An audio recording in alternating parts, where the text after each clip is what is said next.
আল্লাহ আমি তাকে মাফ করে দিলাম, তাকে আবার মানুষ করে দাও। দোয়া করতেই দেন নাই, দেখা গেল খাসার মধ্যে যেটা বানর ছিল আস্তে আস্তে মানুষ হয়ে যাচ্ছে।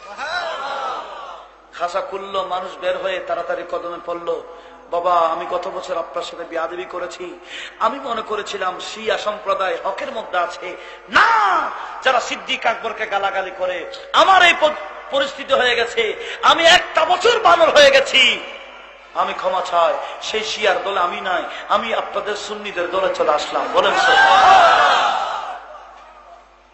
এটা কি বানায় বানায় বলছি?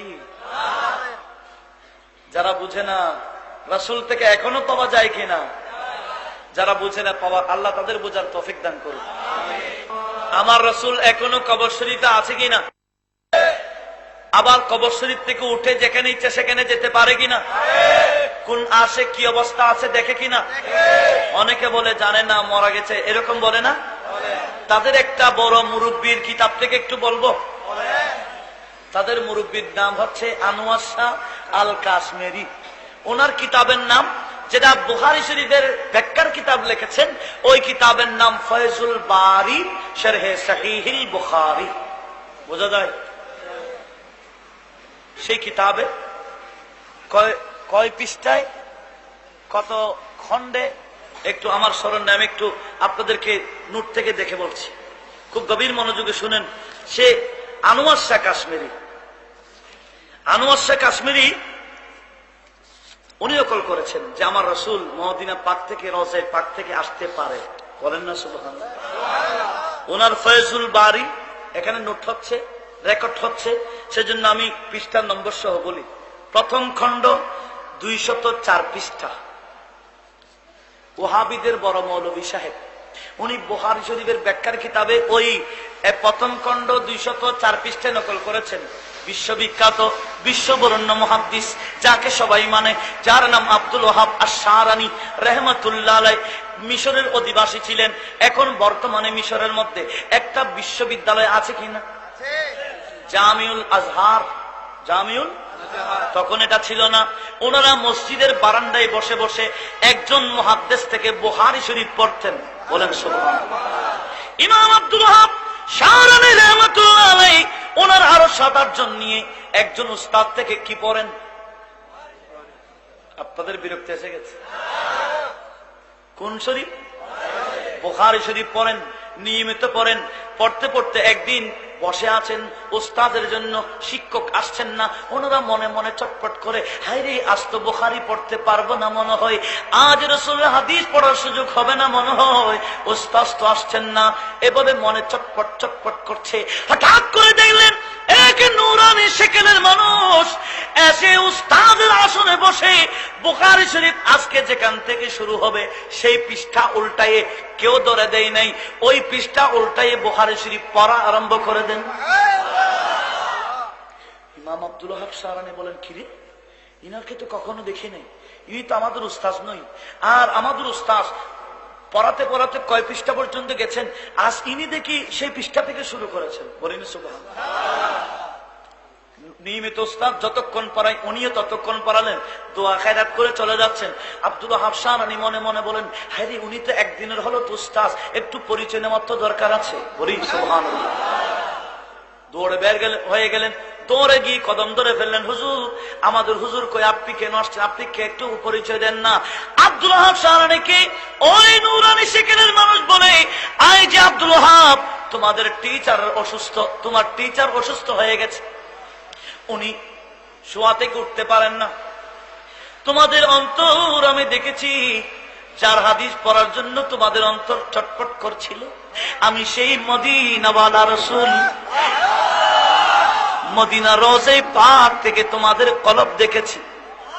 তোমাদের অন্তরে বাস্তব আমি রাসূল হাদিস পড়ার জন্য এইভাবে প্রাণ টান ছিল, বিদায় আমিও আর মদিনাতে থাকতে পারি নাই। ডাইরেক্ট রওজা পাক থেকে উঠে তোমাদেরকে বুখারী শরীফ পড়াই যাচ্ছিলাম। জোরে বলেন সুবহান, আর জোরে বলেন সুবহানাল্লাহ। আসতে পারে কিনা? এটা শুধু সুন্নিদের কিতাবে না, তাদের কিতাবও আছে। তাহলে বোঝা গেল আমার রাসূল রওজা পাক থেকে ডাইরেক্ট উঠে মিশর জমিন আসতে, এরা তারা স্বীকার করেছে। আমাদের বাংলাদেশে আসতে পারে না, পারে কি না? আরে নয় নয়, জালালউদ্দিন সুয়ুতি, উনি ওনার বিশ্ববিখ্যাত ফতোয়ার কিতাব, আমি তো প্রত্যেকটা কথা রেফারেন্স দিচ্ছি, এটা একটু বোঝার ব্যাপার, রেকর্ড হচ্ছে। আল্লামা জালালুল মিল্লাত ওয়াদ দ্বীন জালালউদ্দিন সুয়ুতি তান ফতোয়া আল হাবি লিল ফাতাওয়া, এই কিতাবের মধ্যে উনি বয়ান দিচ্ছেন, আই দুনিয়ার মানুষ, আমি যখনই কোন হাদিসে বেজে যেতাম বা আমি কোন ফেকাতে বেজে যেতাম, আমার সমস্যায় পড়ে যেতাম, আমি আর কার থেকে চাইবো? ডাইরেক্ট আমি রসুল থেকে সাহায্য চাইতাম। ইয়া রাসূলুল্লাহ, আমার হাদিসটা বুঝাচ্ছে না, ইয়া রাসূলুল্লাহ এই ফেকাটা আমার বুঝাচ্ছে না, এই মশলা আমি বুঝতে পারছি না, একটু দয়া করে এসে বুঝাই দেন। ডাকতে পারলে আসতে আসেন, ডাকতে জানলে অবশ্যই আসেন। আমরা ডাকতে জানি না, সেজন্য আমরা দেখি না। আলা হযরত বলেন, ইয়া রাসূলুল্লাহ, যাদের চোখ আছে আপনাকে দেখে তারা, আমাদের চোখ নাই বিধায় আমরা দেখতে পাচ্ছি না। বলেন না সুবহানাল্লাহ। আপনি জীবিত, আপনি আসতে পারেন, কিন্তু চোখ আমাদের তো নাই।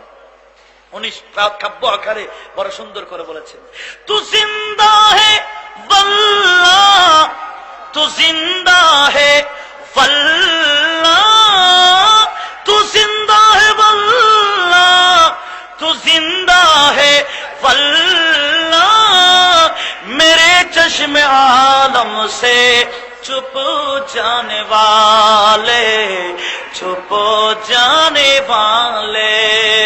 ইমাম জালালউদ্দিন সুয়ুতি বলেন, কি জালালউদ্দিন সুয়ুতি? উনি কে চিনেন? যিনি 20 কদমে মক্কা শরীফ যায়। বলেন না, আমরা কয় কদমে যাই? আবার এটাও ওয়াহাবিরা নকল করেছে। কি জানেন কিতাবের নাম?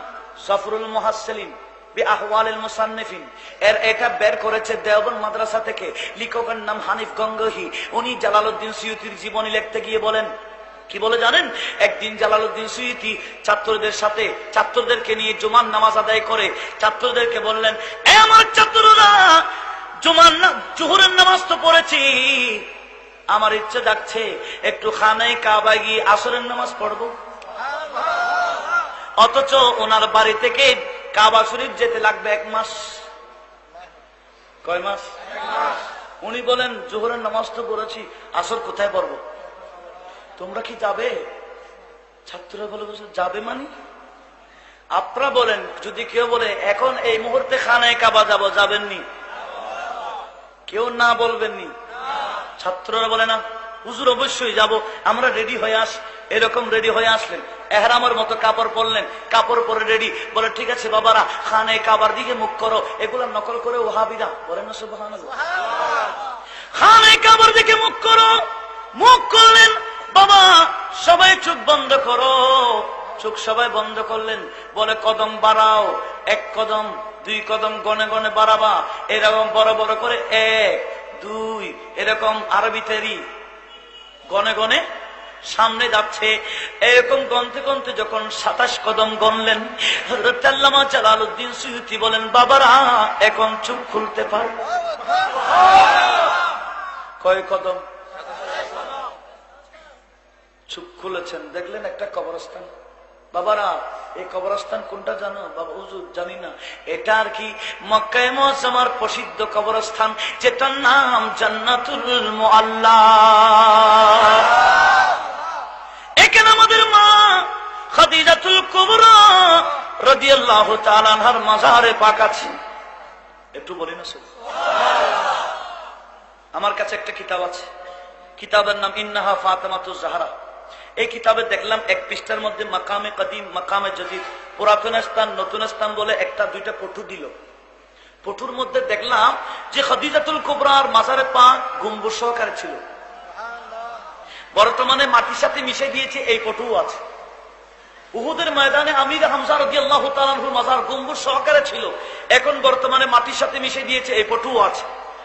আর বর্তমানে সৌদি আরবে গেলে বলে দুনিয়ার মাজার সব বাংলাদেশে। সৌদি আরবে একটাও মাজার নেই, কিন্তু মাজার ছিল কিনা তাদের জানার দরকার ছিল না? ওই মাজার বিরোধী ক্ষমতা আসার পরে সব ট্র্যাক্টর চালিয়ে দিয়েছে। একটু আওয়াজ দিয়ে বলি নাউজুবিল্লাহ। এগুলা জানার জন্য বেশি বড় কিতাব লাগবে না, ফতোয়া শামি করলে, বাবুল বোগাত করলে তো দেখা যায় সাহাবায়ে কেরামের মাজারের উপর ওয়াহাবিরা কি নির্যাতন করেছে। আজ বর্তমান অনেকে গিয়ে বলে সেখানে মাজার নাই, কিন্তু মাজার ছিল কিনা, গম্বুজ সহকারে মাজার ছিল কিনা, ওরস ছিল কিনা, মিলাদুন নবী ছিল কিনা। বন্ধ কারা করেছে? ওই বিদেশিরা বন্ধ করেছে। সেখান থেকে এখানে এখনো চালু আছে, সেখানে বন্ধ করে দিই। আর আমাদের দেশে না, ওখানে নাই, যেগুলাম আসছে আমরা কেন করব? মানে তাদের দলিল সৌদি আরব, আমাদের দলিল কি সৌদি আরব? আমাদের দলিল কি? কোরআন, হাদিস, ইজমা, কিয়াস, এগুলো আমাদের দলিল। সৌদি আরব কোন দলিল? যারা বোঝে না, বোঝার তৌফিক দান করুন।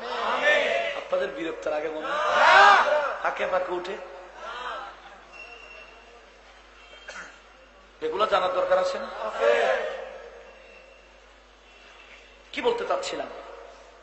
খদিজাতুল কুবরার মাজার জিয়ারত করুন, সবাই জিয়ারত করলেন, বলে দক্ষিণ দিকে যাও, এদিকে খানায়ে কাবা।